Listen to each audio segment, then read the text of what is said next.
Kesaktian Soeharto redam KKB Papua, temui pentolan legendaris hingga menyerah. Kini OPM berulah. Tanah Papua masih bergejolak. Kelompok separatis yang awalnya bernama KKB Papua kini dilabeli dengan nama Organisasi Papua Merdeka. Panglima TNI Jenderal Agus Subianto mengubah penyebutan KKB atau KST menjadi OPM tersebut untuk menamai kelompok yang berbuat kriminal di tanah Papua belakangan ini. Kendati banyak pendapat yang menyebut KKB Papua dan OPM itu berbeda, namun penamaan tersebut merujuk kepada kelompok yang sama. Kelompok tersebut sudah melakukan aksi di luar batas, seperti baku tembak dengan aparat, penculikan pilot Susi Air hingga terbaru, menghabisi nyawa dan Ramil Aradit, Letda Infanteri Octavianus Sogalri Menjemen, sehingga Panglima TNI mengubah penyebutan KKB atau KST menjadi OPM dalam surat keputusan Panglima TNI nomor STR-41 2024 tertanggal 5 April 2024. Panglima TNI geram karena OPM sudah melakukan serangkaian teror dan melakukan hal yang sudah tidak bisa ditolerir lagi. OPM sudah melakukan teror dan pembunuhan terhadap masyarakat serta anggota TNI Polri. Mereka pun dengan tegas melakukan tindakan kekerasan kepada guru dan tenaga kesehatan di sana. Oleh sebab itu TNI tidak akan tinggal diam.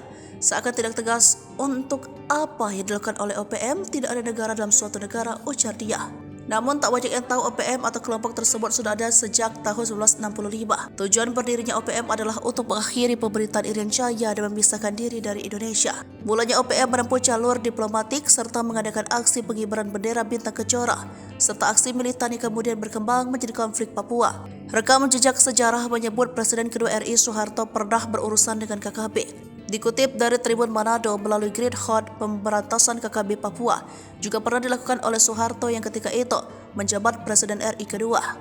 Soeharto disebut memiliki trik sendiri, yakni dengan menemui bos atau pimpinan KKB Papua. Perlu diketahui, Lodewijk Mandajan merupakan pimpinan KKB Papua paling legendaris. Sebanyak 14.000 anggota KKB Papua di bawah kendalinya melakukan aksi teror pada tahun 1964 hingga 1967. Ia bertemu langsung dengan Presiden Soeharto pada 11 Januari 1969. Lantas apa isi pembicaraan antara Soeharto dengan pimpinan KKB Papua saat itu? Pertama, Manjatan bersaudara menjelaskan kepada Presiden Soeharto bahwa mereka kembali atas kemauan sendiri. Pada kesempatan ini, Presiden Soeharto mengatakan bahwa ia menyadari masih banyak kekurangan-kekurangan dalam kehidupan rakyat di Irian Barat.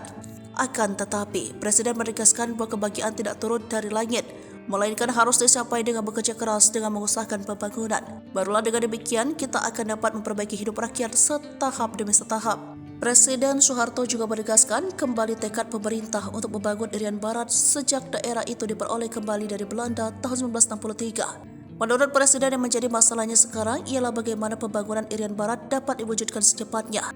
Kepada kedua Manjatan, Presiden Soeharto juga menjelaskan tentang penentuan pendapat rakyat, di mana diminta bantuan mereka untuk ikut menyukseskannya. Hingga akhirnya setelah melalui serangkaian pendekatan, kelompok pimpinan tersebut sebagian besar telah terselesaikan.